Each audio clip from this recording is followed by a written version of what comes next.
Hey guys, welcome back to D-Res Gaming News on Clownfish Gaming. This is Neon. We're going to talk about the Nintendo Switch 2 and how it's probably going to cost you a lot more than the $450 that was announced. So this ties in with all the talk about the tariffs.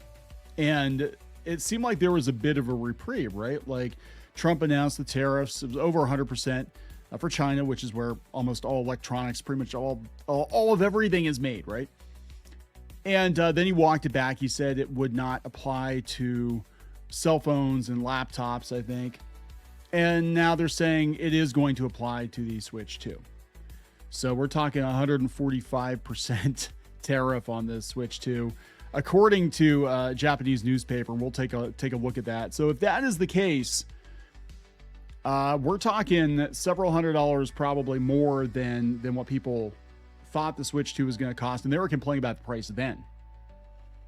So we'll see how many of these Nintendo actually sells. Look, it's a Nintendo product. They could charge $1,000 and people are still going to buy it because they're going to pay $1,000 for it on the secondary market, right? On eBay. You know, people are going to charge like $1,000 for these things on eBay, and they're going to get it because some people have to have the newest console as soon as it comes out. I am not one of those people.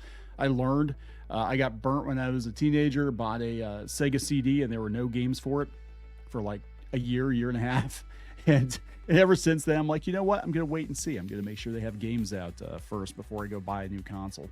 So we'll go to Gaming Bible first, and then we're going to go out to Nikkei Asia. They're the ones who actually had the story, but they said that the Switch 2 is going to be delayed indefinitely for millions of people.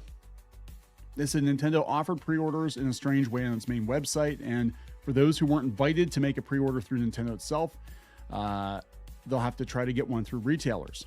If you're successful and you haven't got that long to wait until June 5th when the Switch 2 launches worldwide, unfortunately, Nintendo's Switch 2's worldwide launch might not go as originally planned, specifically in China, where the console's release date is delayed.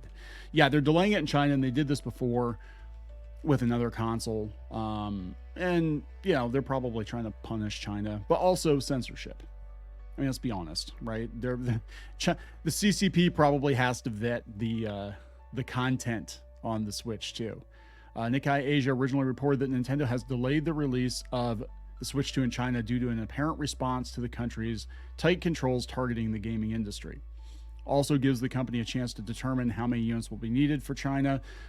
So when it does eventually launch, there won't be any issues with supply and demand. Well, there's a lot of people in China, and if it gets through, they'll probably sell a lot of systems.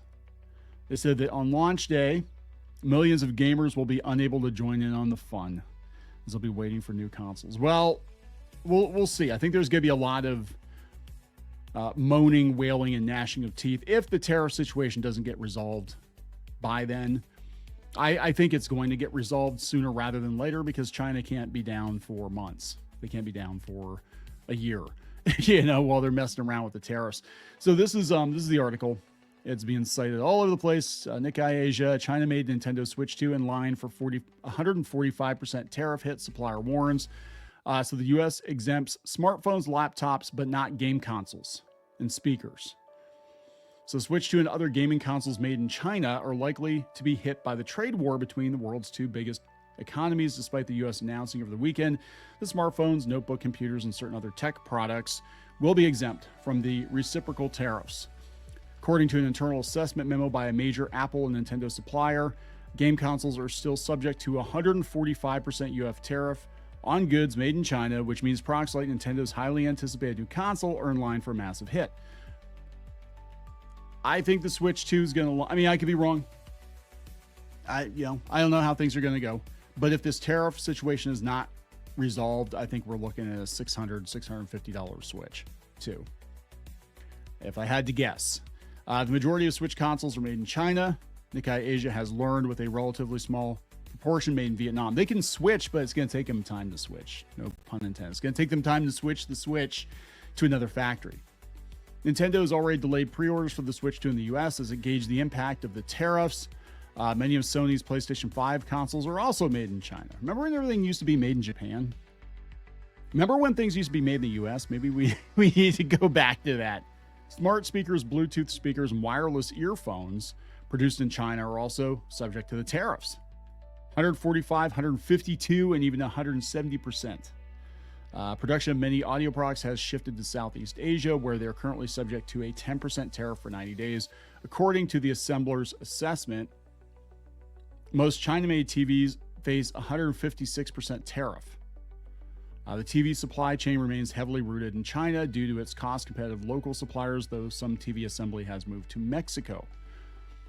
I know TCL, I believe they're Chinese-made TVs, and that's like what you see in Walmart.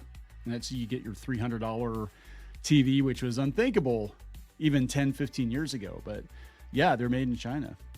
Yeah. So it's like everything's made in China.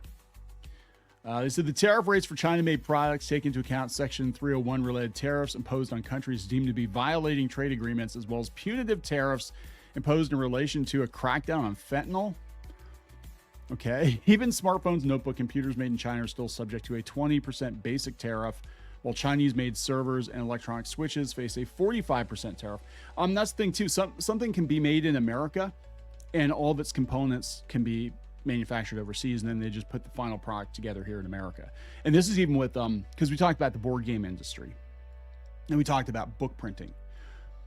Well, yeah, you can get your books printed in America, but a lot of the materials, the ink and the boards for hardcover books specifically, they come from China. So you're still going to get hit with the tariffs in a roundabout way, even though you're getting your stuff from a U.S. manufacturer. They're buying their parts, their components from China. So it definitely is going to hit. It's going to hit everybody on some level. Now, again, I think it's going to get worked out sooner rather than later, because we're already seeing a bunch of other countries kind of like, they're willing to work things out. But in the short term, it is absolutely positively going to hurt.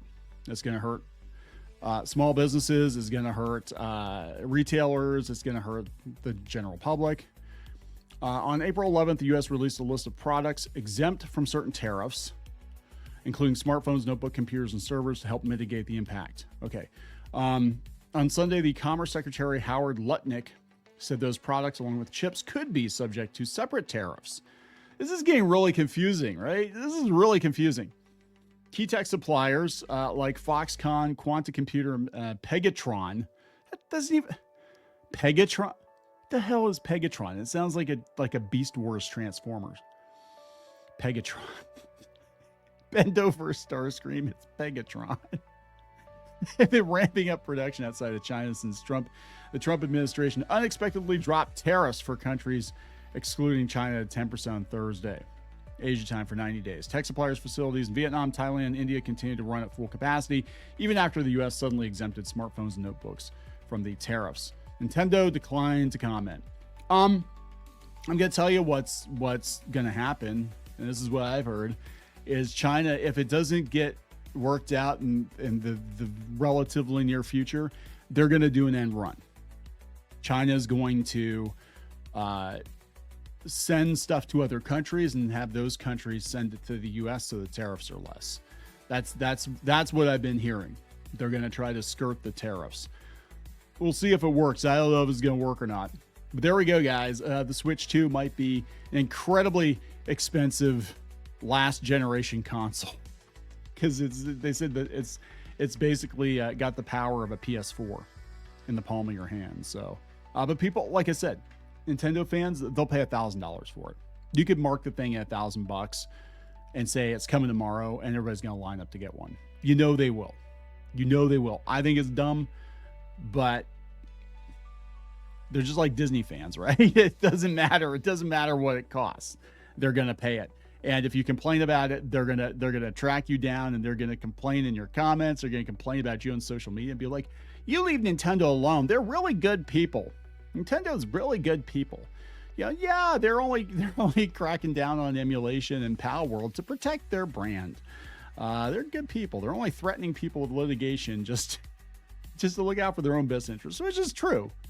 Right, but they're like the most, I swear to God, they're the most, I mean, I love Nintendo, I love Nintendo games, but they're the most litigious game company out there. Just insane. Anyway, that's neither here nor there.